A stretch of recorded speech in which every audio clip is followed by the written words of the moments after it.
m'appelle Henri Detro, je suis médecin en cours de spécialisation en pédiatrie et j'effectue pour le moment une recherche financée par la Belgium Kids Fund sur les tumeurs agressives de la base du crâne.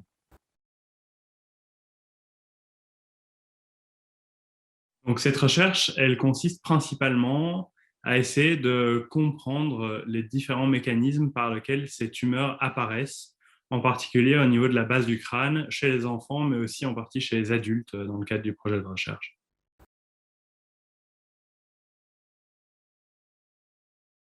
Concrètement, c'est un petit peu compliqué à mettre en place, dû au fait que les tumeurs agressives de la base du crâne sont des maladies très rares.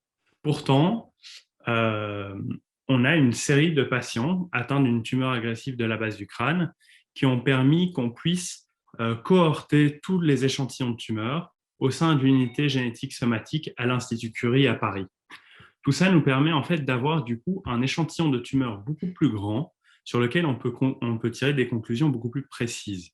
Et ça, c'est une opportunité incroyable.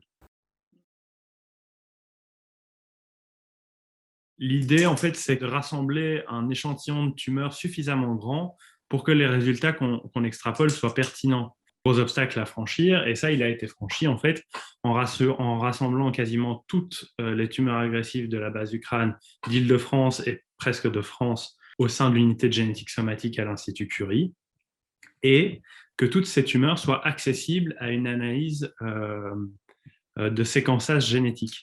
Et donc, d'une analyse du génome de ces tumeurs afin de voir dans quelle mesure est-ce que les mutations qu'on y retrouve ont un rôle dans l'apparition de ces tumeurs.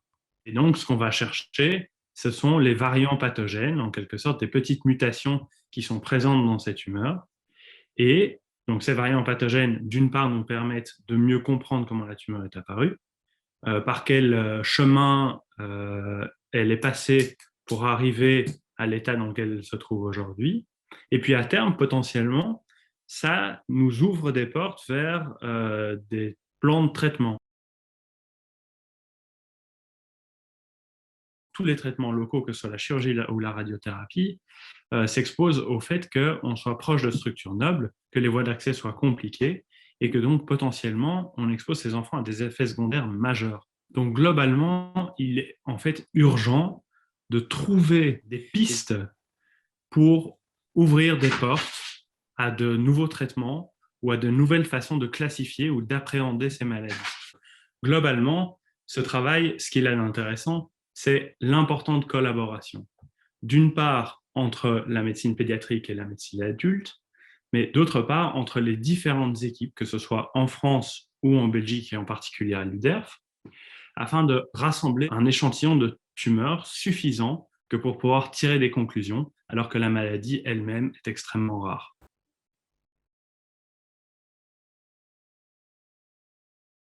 Alors pour nous aider, la bonne nouvelle, c'est que c'est assez simple. Il suffit de soutenir le Belgium Kids Fund par leur campagne I'm Not a Unicorn et en cliquant sur le lien qui s'affiche en bas de cette vidéo.